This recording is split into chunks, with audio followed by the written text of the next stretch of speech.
But just to add some sentiments, he was asking me how I managed to get this. This was after CAS led in 2008, December 2008. So I entered Aqsa in January 2009. So I walked right up to the rubble of Masjid al-Shuhada. This is the apex of Masjid al-Shuhada, which was Shaheed. Can you imagine masjids being Shaheed and at times people in the masjid? Is any Muslim, any Palestinian different from the rest of the world? And yet we have people saying something very foolish. The day that the Fajr Salah in Masjid al-Aqsa resembles the Jum'ah Salah, then only Allah will give victory to the Palestinian people. This is an ignorant statement from people who are ignorant concerning what happens on the ground. By the way, there is no ceasefire. Don't be fooled. He spoke about Ramadan. If you observe carefully, every Ramadan, Aqsa is severely attacked. If Masjid al-Aqsa is not under attack on a daily basis, Aqsa is attacked. Let me tell you that Aqsa is 15 kilometers by 50 kilometers big. Do you understand? Can you comprehend? 50 kilometers by 15 kilometers. And therein resides 1.8 million people. I can't imagine. In fact, it is a miracle that infrastructure is not collapsing. On a daily basis at Khan Yunis, Deir Bala, Zaytun, on a daily basis, at least minimum 5 persons are shaheed. Allahu Akbar. That is why I'm saying that the ceasefire is no ceasefire. On a daily basis, they attack from Rafah. Rafah is the border controlled by Egypt. On a daily basis, there's snipers targeting farmers. On a daily basis, farmers fall shaheed. And as soon as they shaheed, another farmer takes his place. The reason being, there has to be food security. He risked his life so that there can be continuity of life in Aqsa. You have no idea what life is like in Aqsa. From the sea, Aqsa has the richest sea life, marine life. At the sea of Aqsa, there is billions, trillions worth of untapped gas resources. When you eat sardines from Durban, when you eat fish, understand well that whilst Aqsa is situated on the coastline, the Palestinians have no right to fish. In fact, there is boundaries, man-made Israeli boundaries for the fishermen. And when the fishermen go a little closer, they kill them indiscriminately, immediately. And we have seen all this. By the way, the Aqsa is a rich area. I have not seen better strawberries in my life.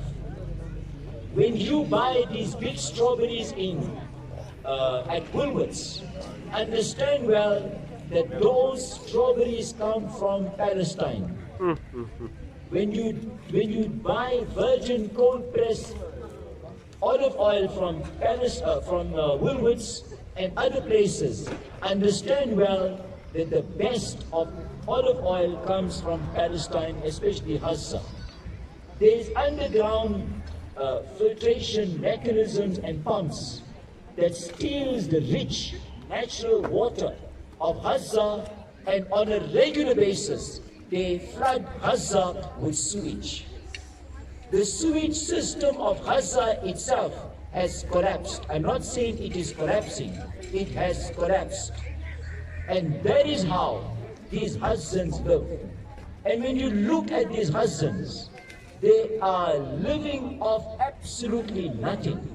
But when you look at them, they look smart, they look eloquent, they look radiant, because these people sport the Quranic verse, يا أيها الذين آمنوا استعينوا بالصبر والصلاة إن الله مع الصابرين. سبحان الله. تقولوا لمن يقتل في سبيل الله أموات بل أحياء ولكن لا تشعرون. When any person is shaheed, it is a wedding. الله أكبر. It is a wedding. الله أكبر. And when you visit, they offer you sweets. In Pretoria, there is a rich culture. Alhamdulillah, may Allah preserve this culture. Every Eid, people visit the homes of those persons who have lost loved ones. And there is a little gloom, but I have never witnessed this in my life. It is beyond your comprehension that when you enter these homes, they decorate these homes, they offer you food. In other words, they are celebrating the shuhada. They are celebrating the martyrdom of loved ones. And you know how intelligent these husbands are?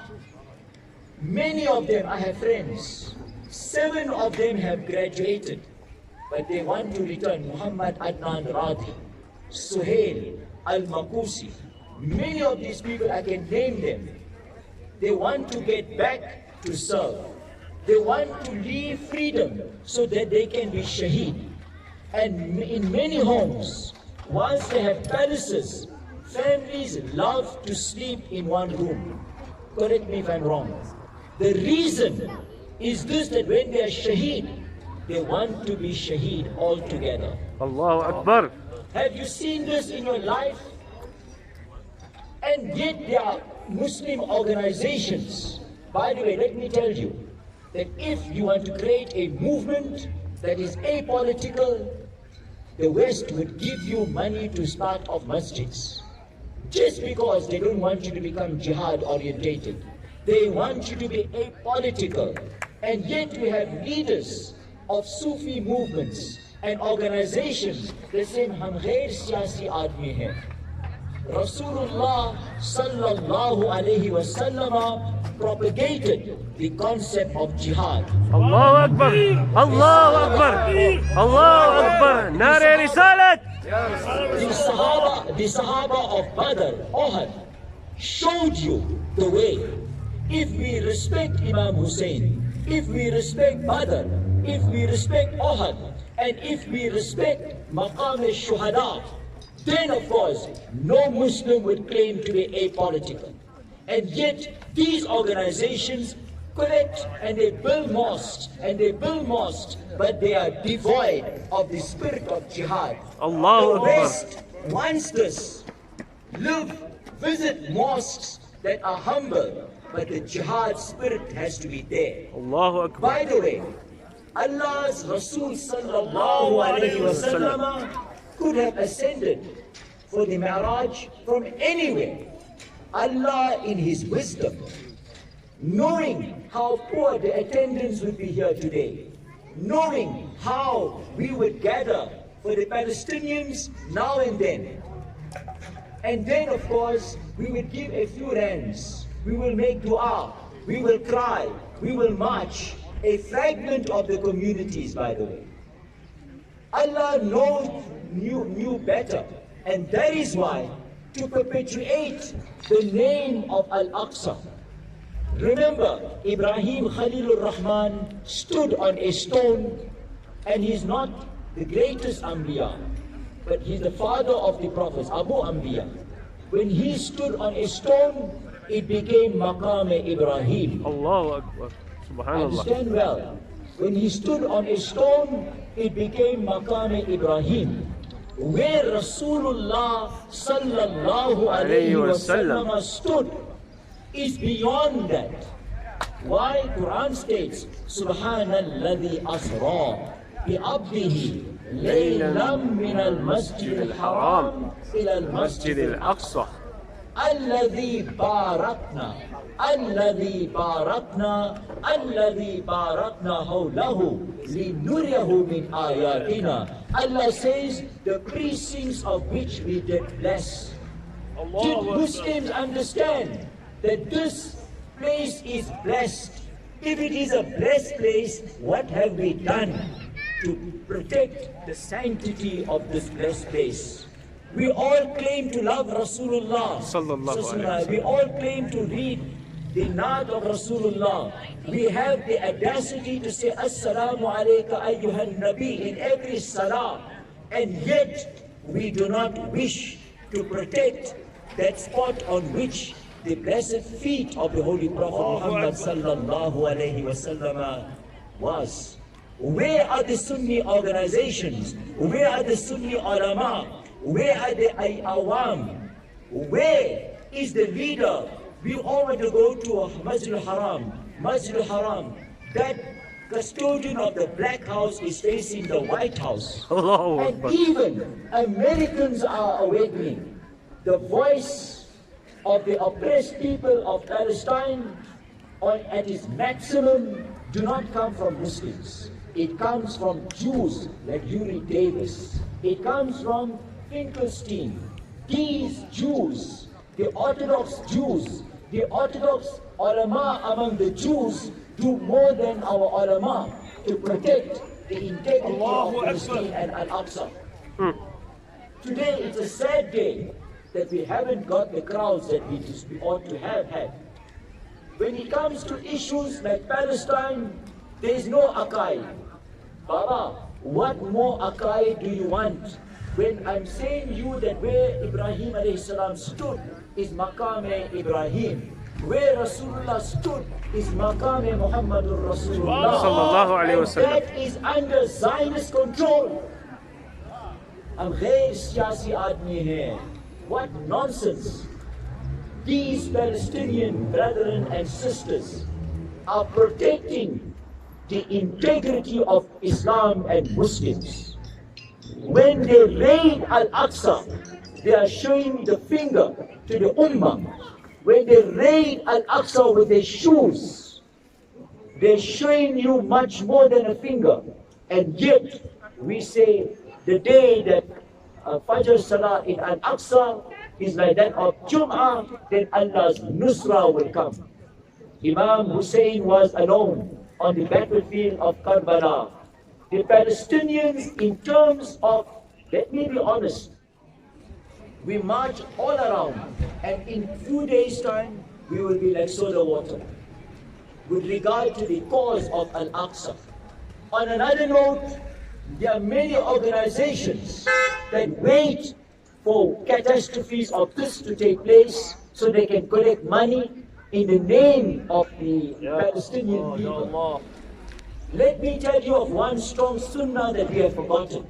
When Rasulullah sallallahu alayhi wasallam entered into Medina, he said to the muhajirs, the ansars rather, the helpers, basically adopt one brother from Makkah as your brother. It is said that Sahaba twinned with one another. Imam Sa'id said, Ibu is my brother. And like this, if I had two wives, as an example, hypothetically speaking, I divorced my one wife to give Ibu one wife, if he didn't have a wife. This was the level, we are laughing, but this was the level of camaraderie and brotherhood that the Prophet sallallahu alayhi wasallam showed us. Everyone says, no, we revive sunnah. What sunnah? You revive simple sunnahs, easy sunnahs. This sunnah is something that we should adopt in spirit. Ali radiallahu anhu was crying, and Rasulullah says, Ya Ali, why are you crying? He says, no one is there to make me his brother. Rasulullah said, Ali, Anta akhi fi dunya wal akhirah. Allahu You are Akbar. my brother in this world and in the hereafter. And indeed, Ali was a true brother of Rasulullah sallallahu alaihi wasallam. My point, today we have Facebook. Today we have all the apparatuses of communication. We should make at least one Palestinian sister our sister. Subhanallah. We should make one Palestinian brother our brother. And we should at least donate directly, not through organizations in particular. Trusted organizations and individuals should be supported, but we should create a true sense of brotherhood in the Ummah. Takbeer! Allahu Akbar. Takbeer! Allahu Akbar. Palestine will be free. But don't wait for Imam Mahdi to do the job. Because Allah will ask you, what did you do? And sometimes we make Imam Mahdi the excuse for our inaction. Allah. And please, do not give 100 rand or 1,000,000 rands and think you did enough. When that mother sacrifices a son, when that father gives a feast because his son was shaheed, and when handsome young men go out to protect Al-Aqsa and they lose one eye, who is prepared to lose one eye? Who is prepared to lose a daughter? Who is prepared to lose a son? The people of Al-Aqsa they have a deep spiritual affinity with Islam. Islam does not go with holy colored turbans. No, it goes with the holy colored spirit that you have. Allahu The Akbar. richness of heart. At-taqwa huna, at-taqwa huna, at-taqwa huna. Tasdeekum bil qalb wa taqreerun bil lisan. That is Iman. That you have Iman in your heart and you express it to do jihad. And that is why today we thank each one of you. We thank the sponsors. We thank the organizers. We thank the few that have come here. And we also are confident that the Malaika were there. Subhanallah. Allahu By Akbar. the way, Allahu Akbar. the Quran states, وَمَا يَعْلَمُ جُنُودَ رَبِّكَ إِلَّا هُ. Concerning the armed forces of Almighty Allah, they are numerous. إِلَّا هُ. Only Allah knows who they are. Does Allah need an armed force? No. Is a question. Allah is Al-Ghani. He's independent on creation. All that Allah wants you to do is to become the arm, nay, the finger in His cause. And once you have the intention, the integrity, and the intensity of thought and iman, and you move forward to assist the Palestinians or anyone who is oppressed, then of course the Junud Rabbi will be with you. وَمَا يَعْلَمُ جُنُودَ رَبِّكَ إِلَّا هُ. And remember, very often, that this is not a religious war. There are many dimensions. I'm rounding up, inshallah. There are many dimensions. It is not a religious war. It is a humanitarian war. That is why La ilaha illallah is also relevant in these marches, because La ilaha illallah means that there is no God, there is no sovereign except Allah. Every human being is born free. La ilaha illallah is liberational. And when a person says La ilaha illallah, no one is his boss. No one can subjugate him. And that is why La ilaha illallah means much more. So the Palestinians cannot be subjugated by what the UAE government says. Can you believe it? Israel launches and the Palestinians defend. And Muhammad bin al-Maktoum in UAE says that the Palestinians must observe restraint. Somebody wants to kill your son, and when the son defends himself, then the police says, no, you must actually observe constraint. What nonsense! Is the Palestinians any different? La ilaha illallah means that we are supposed to be liberated. La ilaha illallah means we are all supposed to be united.